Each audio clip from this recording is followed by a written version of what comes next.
Hi friends, welcome back. अभी की breaking news है। देश बचाने के लिए दंगाइयों से भिड़े फ्रांस के लोग, दुनिया हैरान। France riot news. तो ऐसे लग रहा है कि जो दंगे कर रहे हैं, अब जो एक्चुअल पब्लिक है, जो अपने कंट्री मतलब देशभक्त है फ्रांस वाली, उन्होंने अब उनके अगेंस्ट वो खड़े होके अब उनसे लड़ रहे हैं और उनको दबा के पकड़वा के पुलिस के पास भेजना चाहिए ताकि उनके ऊपर एक्शंस हो, और जो इलीगल हैं और जो आए हुए हैं इस कंट्री के नहीं हैं उनको वहाँ वापस डिपोर्ट करें इनकी कंट्रियों में वापस। तो देखते हैं क्या है ये न्यूज़। वीडियो शुरू करते हैं। वीडियो शुरू करने से पहले अगर आप चैनल पर नए हो और आपने अभी तक सब्सक्राइब नहीं किया तो जल्दी से पहले सब्सक्राइब के बटन और बेल आइकन को क्लिक कर लो ताकि आपको हमारे सारे न्यू वीडियोस के नोटिफिकेशन मिल जाए जैसे हम अपलोड करें। अगर आपको वीडियो पसंद आता है प्लीज़ लाइक एंड शेयर। चलिए शुरू करते हैं।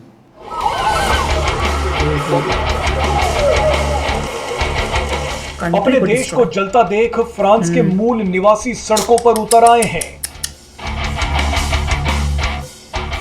अपने देश को बचाने के लिए फ्रांसीसी लोग शरणार्थियों और प्रवासियों से भिड़ गए हैं। फ्रांस के लोग दंगाइयों से अपने देश की रक्षा करना चाहते हैं। सोशल मीडिया पर कई तस्वीरें वायरल हो रही हैं जिनमें देखा जा सकता है कि फ्रांस के लोग लाठी डंडों के साथ दुकान लूट रहे दंगाइयों को पीट रहे हैं। आपको बता दें कि फ्रांस में दंगाइयों ने स्कूल जला दिए, बैंक लूट लिए और लाइब्रेरी में आग लगा दी। दंगाइयों ने आम लोगों के घरों में भी आग लगा दी और उनकी गाड़ियां भी फूंक डाली। बस इसी के बाद से फ्रांस की आम जनता का सब्र टूट गया। उन्होंने दंगाइयों से निपटने के लिए खुद ही सड़क पर उतरने का फैसला कर लिया। आप मानकर चलिए कि ये बवाल अब पूरे यूरोप में दिखने वाला है। ये दंगे जल्द खत्म नहीं होंगे। अब हम आपको कुछ ऐसी चीजें बताने वाले हैं जिन्हें देखकर आप हैरान हो जाएंगे। अब आप देखिए कि फ्रांस में हुए दंगों का असर आस पड़ोस के देशों पर क्या हुआ। सबसे पहले देखिए कि ब्रिटेन ने क्या फैसला लिया है। फ्रांस के हालात देखकर ऋषि सुनक घबरा गए हैं। ब्रिटेन में फ्रांस जैसे हालात ना हो इसके लिए ऋषि सुनक ने विरोध प्रदर्शनों से निपटने के लिए अपनी पुलिस को और भी ज्यादा अधिकार दे दिए हैं। इन अधिकारों का इस्तेमाल ब्रिटिश पुलिस किसी भी विरोध प्रदर्शन को कुचलने के लिए कर सकती है। ब्रिटेन ने तो अपनी पुलिस को यहां तक बोल दिया कि कोई पर्यावरण को लेकर भी विरोध कर रहा हो तो उस पर नजर रखी जाए। ना जाने ग्लोबल वार्मिंग की बात करते करते ये लोग देश को ही जलाना शुरू कर दें। अब देखिए पोलैंड ने क्या किया है। पोलैंड ने अपनी सीमा पर काउंटर टेररिस्ट यूनिट और रॉयट पुलिस यानी दंगाइयों से निपटने वाली पुलिस की 500 यूनिट्स तैनात कर दी हैं। इससे पहले पोलैंड ने 5000 बॉर्डर गार्ड्स और 2000 सैनिक पहले से ही अपनी सीमा पर खड़े कर रखे थे। यूरोपीय देश हंगरी ने तो इससे भी बड़ा खेल कर दिया है। हंगरी के एक मंत्री ने इंटरव्यू के दौरान शरणार्थियों पर ज्ञान दे रही एक अमेरिकी पत्रकार की धज्जियां उड़ा दी। मजे की बात देखिए कि ये वही अमेरिकी पत्रकार है जिसने भारतीय मुसलमानों के मुद्दे पर बराक ओबामा का इंटरव्यू किया था।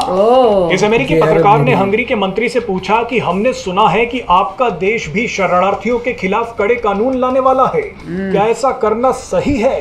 इस पर हंगरी के मंत्री ने अमेरिकी पत्रकार से कहा कि मैं आपके देश को जज नहीं कर रहा, तो आप भी हमारे देश के फैसलों पर ज्ञान ना दें। हम ईसाई देश हैं और रहेंगे। हमें कोई अवैध शरणार्थी नहीं चाहिए। कितना शॉकिंग है, देख लो। पूरे वर्ल्ड में, दुनिया में इतनी तबाही और इतना इन्होंने एक ऐसा काम किया है कि बाकी सारी कंट्रीज हैरान हैं और परेशान हो रही हैं। और उनको ये हो रहा है कि अभी यहाँ हो रहा है कहीं हमारे देश में ना हो जाए, और उसके लिए पहले से ही देखो कितने स्ट्रिक्ट एक्शंस ले रहे हैं। यही मैं तो हर बार यही सोचती हूँ, ये अगर इंडिया कर रहा होता तो ओहो भाई बड़ा गलत हो रहा है। अब खुद पे हो रही है तो अब इन्हें समझ में आ रहा है कि ये मेजर प्रॉब्लम है। जिस तरह से इलीगल इमिग्रेंट्स आते हैं और उसके बाद कंट्री को देखो कैसे, फ्रांस की जो वीडियोस दिखाई कैसे कंट्री को डिस्ट्रॉय कर रहे हैं। कह रहे स्कूल तबाह कर दिए, लाइब्रेरी तबाह कर दी, लोगों के घरों को जाके कर रहे हैं, उनकी गाड़ियों को डिस्ट्रॉय कर रहे हैं। मैं तो कह रही हूँ ऐसे ही फाइट करना चाहिए इन लोगों के साथ। जैसे आम जो फ्रांस की पब्लिक है, जब वो देख रहे हैं कि हमारे देश को तुम आके, एक तो तुम आए हो, तुमको हमने आने दिया, रहने दिया, हमारे साथ मिलकर रहने दिया, ऊपर से तुम हमारी देश को जो है बर्बाद करने में लगे हो, वो सड़कों पे आके अब उनको पकड़ के मार रहे हैं। अगर पहले कर लेते या पहली स्ट्रिक्ट एक्शंस करते तो इनकी इतनी हिम्मत नहीं होती जितनी आज हो रही है। पर इससे ये एक बात मैं कह रही हूँ, है तो गलत हुआ जो हो रहा है ये सब, पर इससे अब बाकी सारी कंट्रीज़ की देखो आंखें खुली हैं। अब इनको समझ में आ रहा है कि कितनी बड़ी प्रॉब्लम है जो पहले ये इग्नोर कर रहे थे। और जहाँ पे अभी सब कुछ ठीक चल रहा है वो भी अब घबरा गए हैं और उन्होंने भी अपनी आर्मी, अपनी मिलिट्री जो है अलर्ट पे कर दी है, बॉर्डर्स तक के ऊपर खड़ी कर दी है। बॉर्डर सिक्योरिटी सारे दूसरे सबको खड़ा करके पहले से रेडी हैं। और वो जो लेडी थी, ये बोल तो रहे थे, ये वही लेडी है जिसने ओबामा का लिया था, तो वही है ना, ओबामा का लिया। और ओबामा ने इस टाइप की जो स्टेटमेंट्स दी थी जो हर जगह पे उसकी थू हो रही है, तो वही उसका अपना एजेंडा था, उसने वही करने की कोशिश की। अब यहाँ पर तो मुंह तोड़ जवाब मिला है। इनको समझ नहीं आती कि तुम बात जो करो पहले सोच के तो करो। तुम किसका साथ दे रहे हो? वो जिनको किसी और कंट्री ने आने दिया और वही अब आकर उस कंट्री को तबाह कर रहे हैं। क्यों कौन हो तुम? तुम्हारी कंट्री नहीं है, तुम जबरदस्ती के आए हुए हो। तुमको तो शुक्र मनाना चाहिए तुम्हें बिठाया है, और देखो कैसे अपना ही राज समझ रहे हैं। इससे पता चल रहा है, ये वार्निंग है सब कंट्रीज़ के लिए कि अब आंखें खोल लो, नहीं तो यही हाल होगा। देखिए, यूरोप में जो है फ्रांस जो है वो जो भी डिसाइड कर रहा है वो नॉर्मली दूसरी यूरोपियन कंट्रीज़ भी अडॉप्ट कर रही हैं। जैसे फ्रांस ने कहा था कि हमारी एक कल्चरल आइडेंटिटी है। अगर कोई बोलता है फ्रेंच, तो एक तरीके से फ्रेंच लोग बिहेव करते हैं। जो बाहर से लोग आ रहे हैं वो अपना कल्चर इतना ज़बरदस्त लेके आ रहे हैं कि वो फ्रांस वालों को बोल रहे हैं कि तुम चेंज हो और तुम टॉलरेंस रखो हमारे कल्चर के लिए।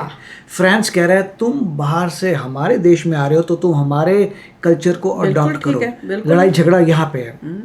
इसीलिए फ्रांस ठीक बोल रहा है मेरे हिजाब के बारे में भी ऐसे कुछ कहा था कि हिजाब बैन हो जाएगा और बीचेस में ऐसे जाना पड़ेगा, जो भी उसने सिस्टम किए थे। फ्रांस का सोचना ये है कि हमारी एक कम्युनिटी है, हमारा एक कल्चर है, हम इस तरीके से ऑपरेट करते हैं। जो बाहर से आएगा उसे हमारा कल्चर को अडॉप्ट करना चाहिए और हम घुल मिल के रहना चाहिए। नहीं पसंद है तुम्हें मत आओ उस कंट्री में। अगर तुम आते हो और कोई अब ये नज़र आ रहा है कि जो बाहर से लोग आए वो अपना कल्चर लेके आए, वो कहते हैं हम अपना कल्चर नहीं छोड़ेंगे, हम एग्जैक्टली ऐसा ही करेंगे, तो अब यहाँ पे प्रॉब्लम्स शुरू हुई हैं। इसके पीछे जो है काफ़ी समय से आप कह सकते हैं एक पूरी कम्युनिटी जो है अंदर से काफ़ी अगेंस्ट हो रही थी। काफ़ी समय से जो भी बहुत कुछ फ्रांस में, मैं क्या बोलूँ, फ्रांस में बहुत कुछ हो चुका है, उसके वो अंदर से वेट करे थे किसी मूवमेंट के लिए। यहाँ पे जो भी हुआ है उसमें ऑफ कोर्स ये बात तो सही है कि पुलिस को अननेसेसरीली उसे नहीं शूट करना चाहिए था। आप उसे अरेस्ट कर लीजिए, जो भी करना है करिए, अपने लॉ फॉलो करिए। तो मगर लोगों ने, वो भाग रहा था और वो चोरी की गाड़ी थी मोस्ट लाइकली। तो जहाँ तक मुझे पता चला है कि वो चोरी की गाड़ी थी, उसको रोकने को बोला था, वो भाग रहा था, इसलिए पुलिस को मेजर शक हुआ कि ये हो क्या रहा है। और वो कह तो रहे कि टांग पे मारने की थी, पर पुलिस से गलती से वो लग गई। तो उस पे एक्शन लेना चाहिए। तुम पूरी कंट्री को क्यों तबाह कर रहे हो भाई? इसमें और उसके बाद तुम चोरियां भी कर रहे हो, मतलब स्टोरों में जाके चीजें उठा के चोरियां कर रहे हैं। अब हुआ ये है कि जितने भी लोग आए थे डिफरेंट कंट्रीज से, और डिफरेंट कंट्रीज मतलब मोस्टली नॉर्दर्न अफ्रीका से जो भी आए थे, अल्टीमेटली उन्होंने इस अपॉर्चुनिटी को देखा मिसयूज कर रहे हैं। और ये करने के बाद जो ओरिजिनल फ्रांस, यूरोपियन फ्रांस में रहते हैं, जो यूरोपियन डिसेंट के हैं, वो कह रहे हैं कि तुम हमारी कंट्री को सत्यानाश ना करो। अगर तुम यहाँ रॉयट करने आओगे तो हम अपने देश को बचाने के लिए आएंगे। तो इतना कुछ हो गया और पूरे यूरोप में कुछ ना कुछ होगा। देखिए, एक ये रीज़न था जब ब्रिटेन ने कहा था, यूके ने कहा था कि वो यूरोपियन यूनियन से बाहर निकलेगा। यूरोपियन यूनियन से बाहर निकलने के लिए ब्रेक्सिट जो हुआ था, उसमें एक रीज़न ये भी था कि यूके कहता था कि जो भी इमिग्रेंट्स आ रहे हैं तो हमारे पास भेजे, तो तुम कौन डिसाइड करने वाले, हम डिसाइड करेंगे।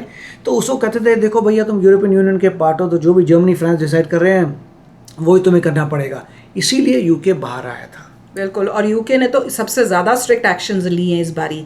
वो कह रहे हैं कि अगर कोई इन्वायरमेंट के नाम पे भी प्रोटेस्ट कर रहा है तो उसके पे भी ध्यान रखना है, क्योंकि इनका पता नहीं है कि नाम शुरू करें इन्वायरमेंट के नाम से और कंट्री को इसी तरह से तबाह करें। देख लो क्या हो रहा है दुनिया में। आंखें खुलेंगी इनकी। अब इन्हें समझ में आएगा कि इंडिया क्या प्रॉब्लम फेस कर रहा है। तो चलो आप भी शेयर करना अपने थॉट्स। चलते हैं, मिलेंगे नेक्स्ट वीडियो में बहुत ही जल्द। Till then take care and bye bye. तो अगर आप मेरे इस चैनल पे नए हो तो जल्दी से सब्सक्राइब के बटन को हिट करो और बेल आइकन को क्लिक करो ताकि आपको मेरा जब नया वीडियो मैं लगाऊं आपको उसके बारे में जल्दी से पता चल जाए।